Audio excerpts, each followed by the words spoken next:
So anybody want to, well, I'll just give you the definition, because I always go back to the first definition I share from Jon Kabat-Zinn about what mindfulness is. So he says mindfulness is about being in the present moment, or being in the present moment in a particular way, on purpose, with an attitude of non-judgment. So we're really trying to be present in a way that has a particular flavor to it in terms of an attitude. Like we're being with the present moment with a particular kind of attitude, which we often refer to as non-judgment, right? Which could mean oftentimes being curious about what's happening in the present moment and being open to the experience that we're having. So we're really trying to front load into our direct experience the feelings of kindness and friendliness towards our experience, as well as being open and receptive to whatever's happening, right? And curious in terms of being interested in how the moment is showing up. So attitude is a kind of core component or pillar of mindfulness. The other two kind of factors that we're loading into this definition of mindfulness has to do with this idea of being intentional. You know, if left to its own devices, our minds do not naturally gravitate to wanting to be in the present moment. Our minds tend to want to move into thinking about the past or daydreaming and thinking about the future. You know, it's not the inclination of most of our minds to really anchor into the present moment. I think when we're children, we have more of a natural tendency to be right here, right now. But over the course of our lives, we slip into this kind of thinking that isn't about the present moment. So we're really trying to become more intentional about being right here, right now. And one, knowing what we're doing as we're doing it, right? That's one piece of intentionality, right? And then the other idea of having some awareness of what's driving us in the present moment. Like, why are we showing up in the particular way that we are in the moment in terms of behavior or thought or feeling? Like, why are things the way they are in the present moment? We're bringing some awareness to that as well. We have a sense of kind of the fuel that's driving us as we're meeting whatever's happening. And another part of that has to do with also being aligned, having some awareness of where we are in relationship to our values, what we say is important, how we say we want to be in the world, right? And course correcting in the moments that we identify that, oh yeah, I'm not showing up the way I want to be showing up. So we oftentimes talk about intention or intentionality being the compass, right? It tells us whether we're on our path or off our path. If we're actually going in the direction we say we want to be going in terms of how we're living, how we're showing up, and then course correcting if we're not. So intention is a really big part of that, okay? And then this other piece, this other pillar of mindfulness has to do with this cultivation of attention. So attention, you know, it's something, once again, a capacity that we're constantly learning how to develop through the practices of mindfulness, right? We really want to create stability in the mind, and we do that through the formal practices of meditation and movement practices. These are ways of stabilizing the mind so that it can actually direct the attention. Because we have so many bright, shiny objects, especially in our current, you know, world. There are so many things that try to take us away from our attention. So we're really trying to gain some mastery over our attentional capacity and develop it, right? I mean, it's one of the more important components of being able to get anything done in life is to have the capacity to pay attention and to notice when we're distracted and bring ourselves back. So when we're practicing mindfulness, a lot of times what we're noticing is that we're distracted, you know. There's a lot of moments of just recognizing, oh, I'm not right here right now. But that's mindfulness as well, you know. So I think it's really important to not be down on ourselves when we're not in the moment. Because when you notice you're not in the moment, you're actually in the moment, if that makes sense. You're recognizing, okay, I'm not here, I'm there, and then bringing ourselves back to that experience. So these three, what I refer to as pillars of like the foundation of mindfulness that this foundation rests upon, has to do with intention, attention, and attitude. That all of these things culminate in our bringing ourselves into the present moment, because it's not just about being in the present moment, it's being in the present moment in a particular kind of way. So we are developing and cultivating this through the practices of mindfulness. And so the question is, why do we do this? Why are we concerned with being in the present moment? How does it serve us? You know, what usefulness does it provide? And you can look at it from through a clinical lens. You know, there is ample research to show that when we are attending to the past and attending to the future, we tend to experience, or we're more inclined to have, what we call this? That we tend to experience anxiety and feelings of depression when we are in spaces of the past and the future. In particular, when our minds tend to spend more time in the past, we're more inclined to have kind of a depressive tone. And when our minds are more inclined to be in the future, we're more inclined to experience anxiety. So there's actually some mental health benefits to being right here, right now. And that doesn't mean that what we're meeting in the present moment isn't going to be without difficulty. You know, discomfort is part of the deal of being human, right? And oftentimes we avoid our discomfort, what's happening, you know, how we're feeling, what we're experiencing. We avoid through things like numbing and distraction. You know, we find ways to conveniently sidestep our experiences, you know, because they're hard. But that doesn't necessarily mean that we're going to resolve our issues or bring awareness to how we might help ourselves. You know, if we're numbing or distracting ourselves, one, we're not paying attention to what's actually happening, and two, we don't have the opportunity to actually work towards finding solutions or taking care of ourselves to make sure that we're kind of softening the journey for ourselves, right? And sometimes even our distractions and numbing can make our situation worse, right? Those habits that we have that take us away from the present moment can be unhealthy.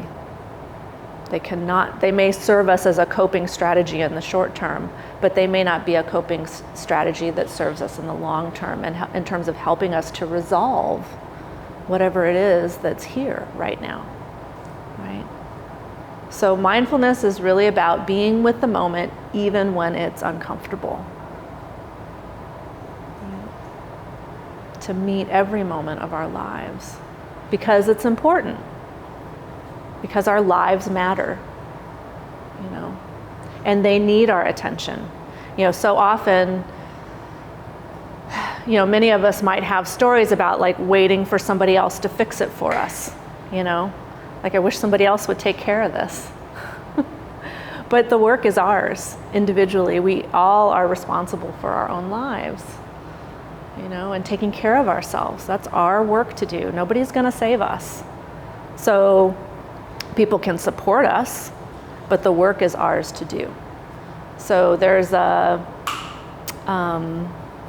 so it's important that we attend to what we're experiencing. Now, as trauma survivors, you know, people with post-traumatic stress, complex traumatic stress, there are certain nuances to learning the skills of mindfulness that we need to also maintain some awareness or monitoring around, because when we start to pay attention to the discomfort for people with trauma, that can be overwhelming, right? So we do have to be really thoughtful about how we're responding to the present moment, I guess is how I want to say it. So I am a complex trauma survivor, and which means I had a lot of childhood experiences that were kind of rough. And when I first started practicing meditation and mindfulness, there was no trauma-informed mindfulness. And so for like the first 10 years, I distinctly remember moments when I was practicing when I would just feel like I was about to come out of my skin. I was so uncomfortable and I was so overwhelmed. And I didn't really understand why, because I didn't really have somebody there to say, hey, you've got trauma. You perhaps need to do this a little differently. So there are certain modifications we need to be taking if we're finding ourselves, as we're practicing, getting highly dysregulated, right?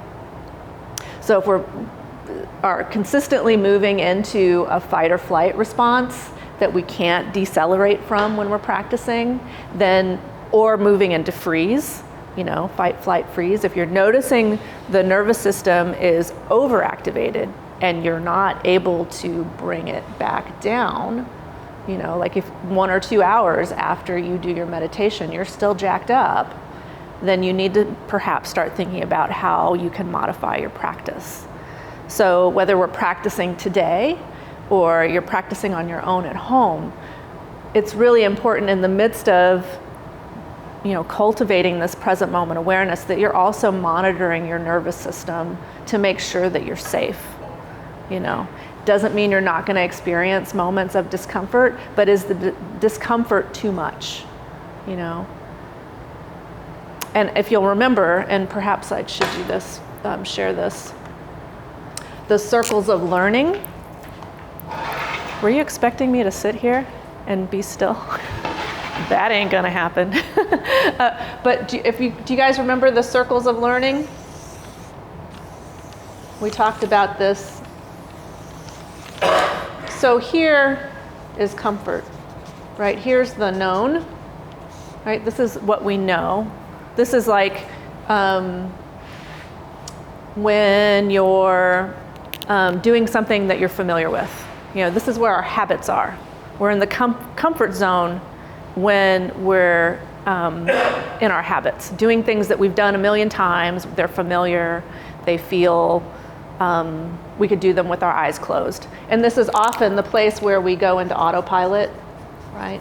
This is the space that we go into where we're kind of half there, half not there because we've done it so many times, right? There's a lot of ease, right? There's no challenge in that comfort zone. But then when we start learning, doing things new, there's challenge, right? Because we don't know, we've not done it before, right? So if we're trying new things, there's some discomfort, right? There's some automatic discomfort in moving out of the familiar. And the question is, if we were to think about this as learning that is challenging but exciting, like there's some enjoyment in the learning process, we refer to this as eustress, right? It may be challenging, but we're happy to be doing it. We're getting something out of it, and it doesn't feel overwhelming. The zone we don't want to be moving into is this place of overwhelm, when we're getting outside of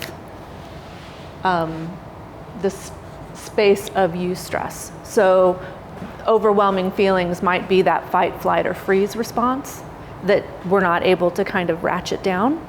And so if you find as you're practicing that you're getting into this space consistently and you're having a really hard time cycling down, you might need to modify what you're doing. So for example, if you've established a 20-minute practice, meditation practice, and you find that you're in that space of dysregulation, for another word for it, in fact, we'll just put that here. If you're in a prolonged state of dysregulation, either while you're practicing, but also after practice, then you might need to shorten the window of your meditation, right? You might need to do smaller meditation times. If you're doing sitting practice and you're finding yourself moving into a state of hyperarousal, if your eyes are closed, you might want to open them. If you're feeling a lot of energy in the body, you might choose to do a walking meditation or a standing meditation rather than a sitting meditation. So it's really important as you're learning mindfulness and practicing mindfulness, if you're ever feeling overwhelmed, that you have permission and it is skillful for you to modify your practice, right? By either shortening the length of time, moving into another form of practice, because we have sitting meditation, right? We can sit, we can stand, we can walk, and we can lie down. Those are the means that we have for practicing meditation, right? So you can change your posture, you can open your eyes, you can change the mode of practice that you're doing. These are all skillful means for taking care of yourself as you're learning the skills of mindfulness, okay?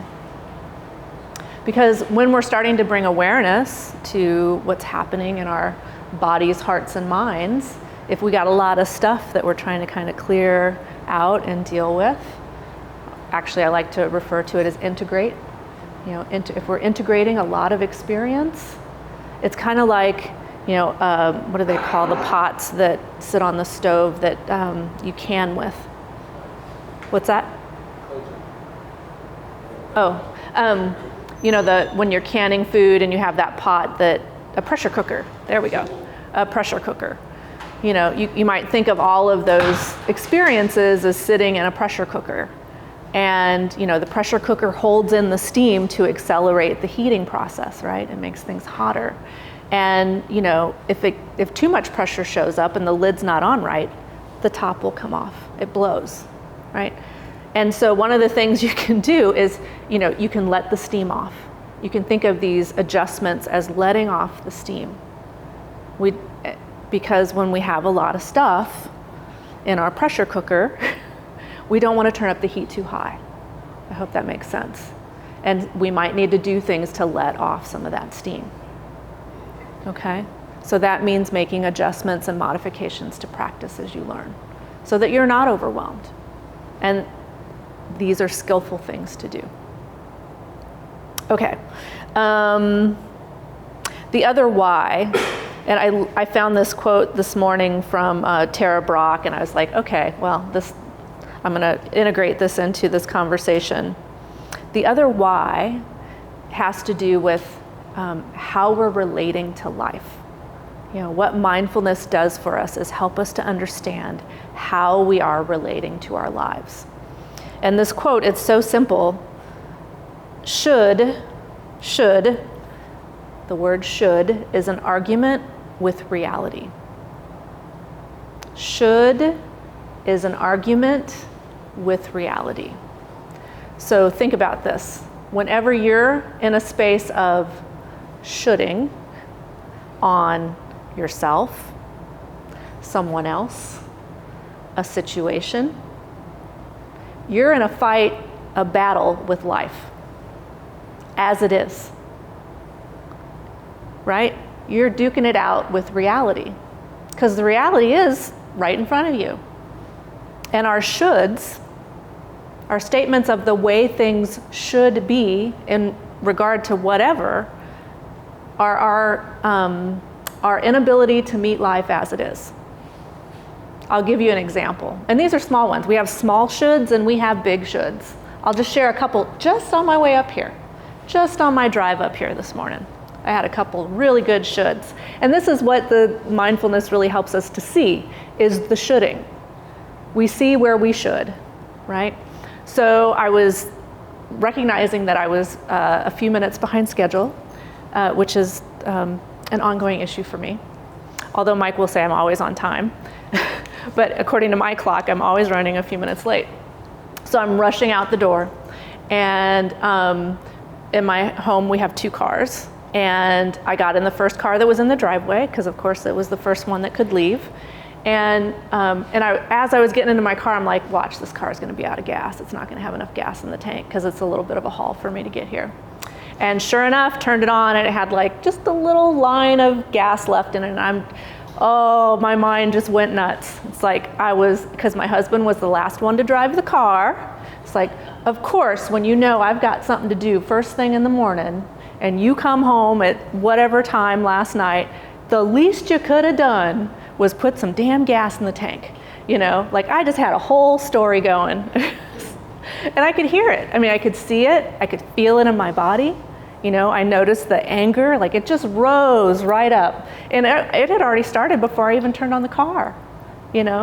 Like my mind knew this isn't going to go the way I want it to, and I'm annoyed about that. So I found an easy solution, right?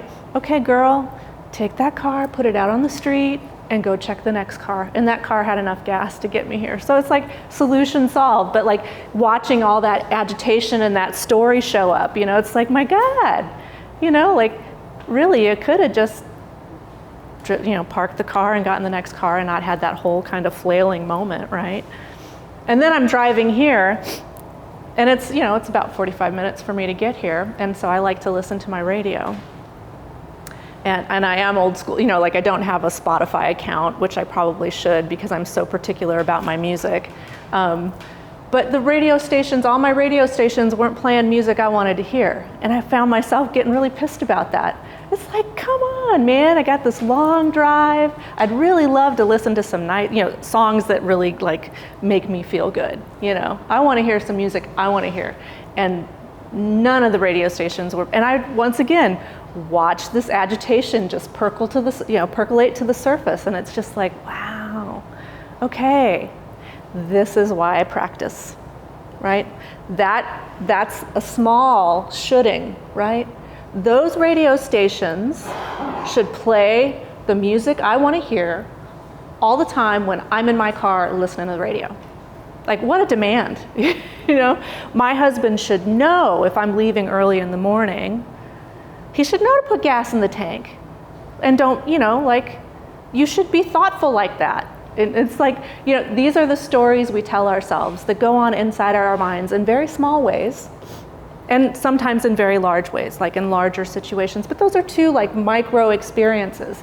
But what I was noticing was how they were flavoring my experience. I was allowing those thoughts to kind of kill, it's a buzzkill. It was ruining the moment for me.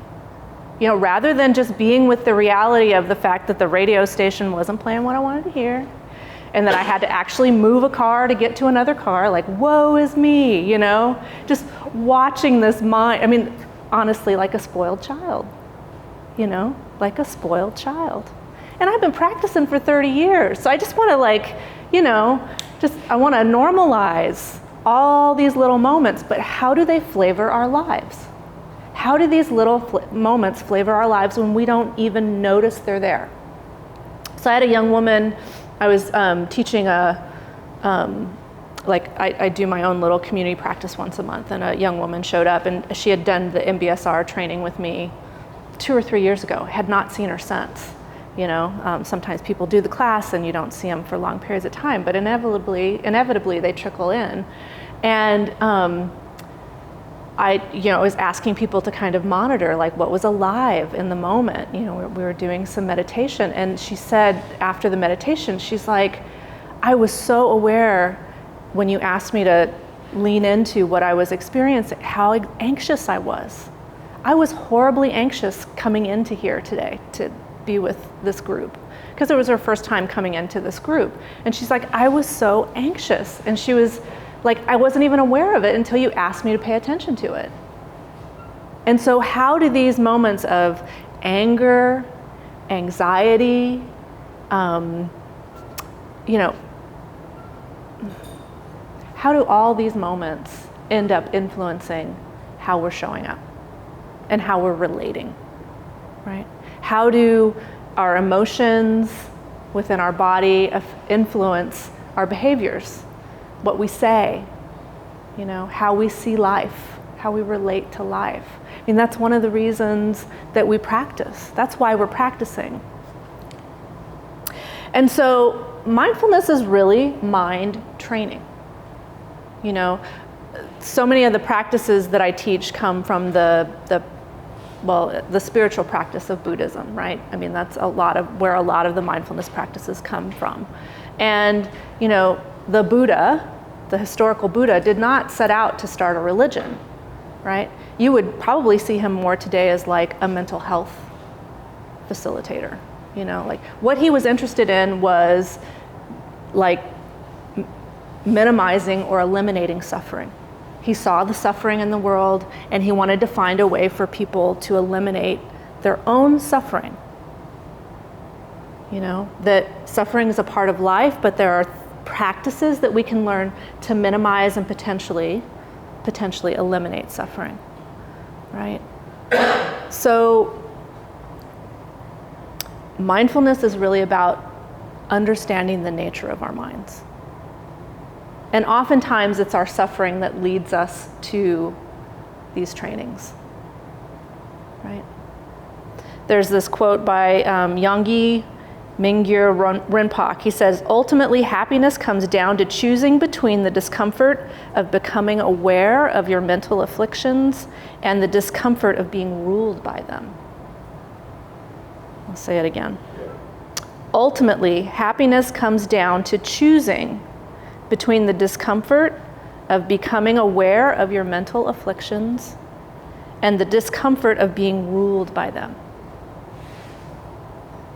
Another way of saying it, like being with the imprisonment that our suffering creates when there is no awareness attached to it, and being with the discomfort of working through it, right?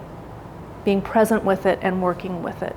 The things that get in the way, the shoulding, being with the shoulding, rather than being unconscious of it. Because when we're with it, when we can be aware of it, we can actually take steps to alleviate it. You can't alleviate what you can't feel, even though it is influencing your life. If you're not aware of it, you can't do anything about it. So mindfulness is really like the spotlight or a flashlight that's about attending to our minds and our hearts. There's this other quote that I really like that says, the mind creates the abyss and the heart crosses it. And this speaks to a really important part of the practice. I'll say it again. The mind creates the abyss, the separation, the division, our isolation, our suffering. The mind creates the abyss and the heart crosses it. So if you were to think about what would the qualities of a balanced mind look like? And you can use the metaphor of a bowl of water that is still. Like that is the clarity of mind that we can get to when a bowl of water is still, right? When the water's still, it's clear, right? You can see through it, right? And it reflects, and it's stable. It's just sitting there. It's receptive, right? So that's the kind of mind that we're cultivating through practice. That's a balanced mind. An untrained mind creates the separation from that.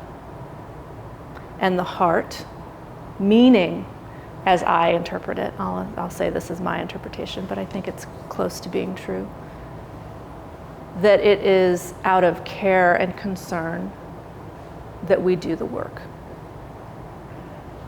That we start to create degrees of freedom for ourselves. And not only for ourselves, but for all the lives we touch, because we don't live in a vacuum. Everything we do, like physically do and say, has ripples in the world, right? So we don't just do this work for ourselves. We don't just cross the abyss for ourselves, but for all of the other lives that our life touches. But there's this underpinning of love that's there. in the work. There are 4 foundations of mindfulness, 4 ways that we go about practicing mindfulness.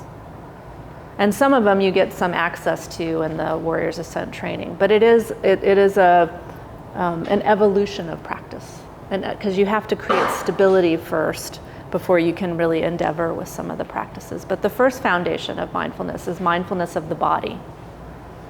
So if you've done a body scan or walking meditation, a lot of the movement practices, and not just movement practices, but meditation practices are about getting connected to the felt sensations of our bodies. And why might that serve you? Why might it serve you to be able to feel your body? Well, there's been times for me when I'm able to feel my body in the present. It's giving me that anchor of understanding whatever I'm thinking up here is not in the present moment. Because there's still sometimes where I'm having auditory or olfactory recalls. And if I'm able to connect with something that's present in my body now, then I know about myself I'm not there. Or that threat or what I'm thinking I'm smelling is here in reality. And I don't need to react to that. So it brings you a level of awareness, right? It brings you right here, right now.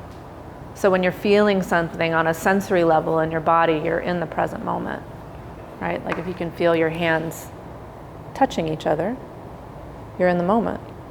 That felt sense is right here, right now. But there's also wisdom in the body, right?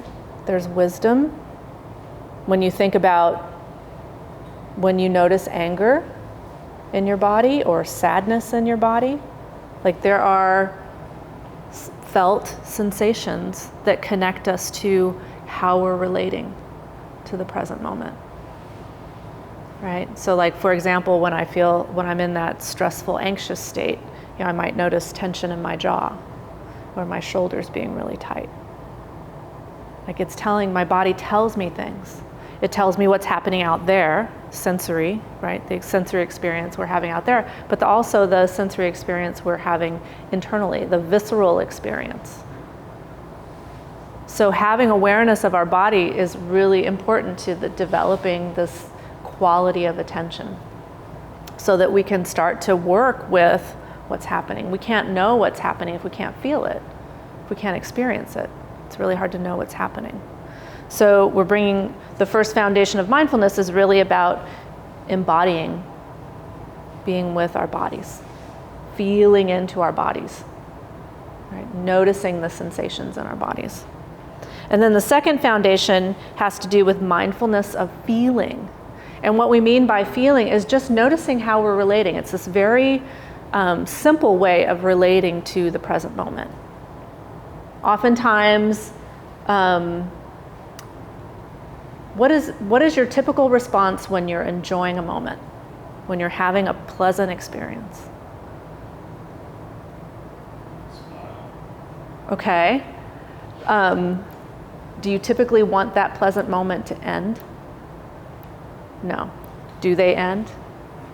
Yeah, right? Every pleasant moment ends.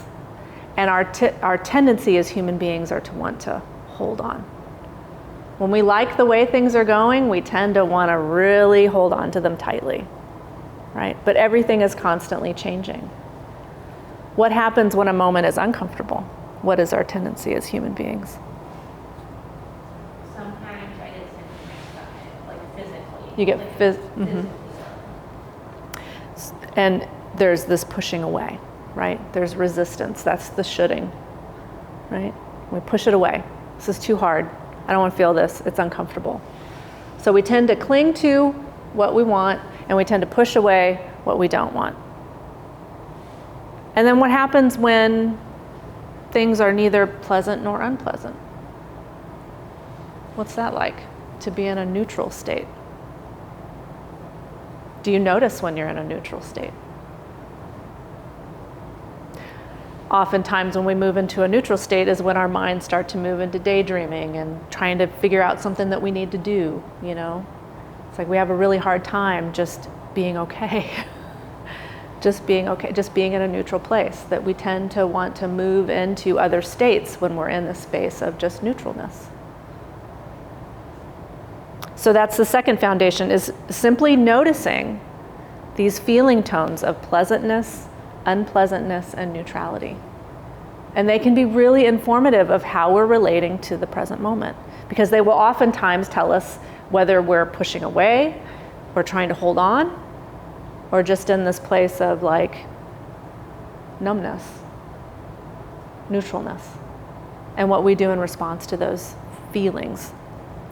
And then the third foundation is mindfulness of the mind. And that's when we're starting to really develop this understanding of how our mind is operating, right? What are the habits of our mind in terms of working with desire and craving, or anger and ill will, or delusion?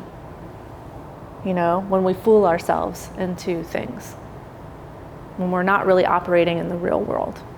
You know, how do these things muddy the water of our experience? And how are our minds muddying the waters of our experience?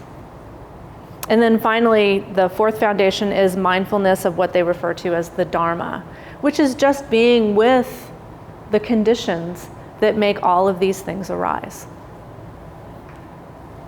You know, starting to understand like what actually drives anger, you know, what conditions are present that allows anger to arise, or what are the conditions that are present that allows joy to arise, or any myriad of experiences.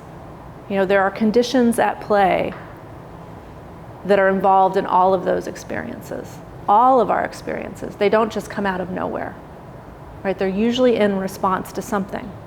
So we're learning how to be in relationship to all of those conditions and working with them.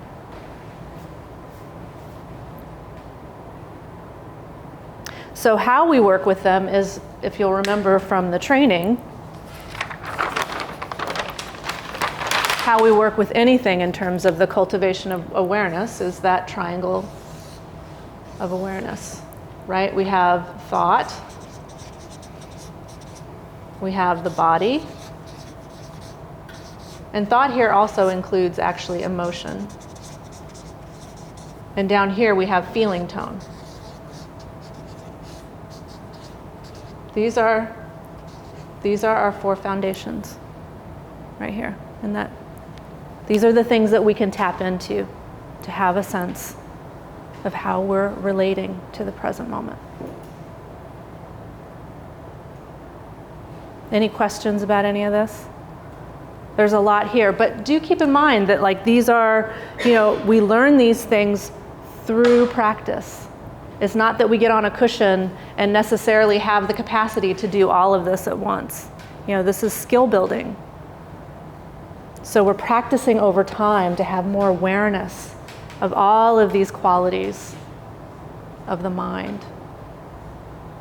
Okay?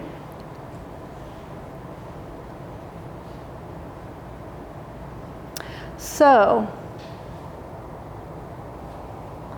as you consider your time here today, I'm going to ask you to take a moment to just reflect on what your intention is in being here today. You know, what is fueling your desire to show up and be here? And can you use that as a source of motivation for you in whatever comes up during the day today? You know, at moments when you're enjoying yourself, and moments when it might be difficult, you know, can you anchor into whatever heartful intention you had when you signed up and decided to show up today? Can that be your driver?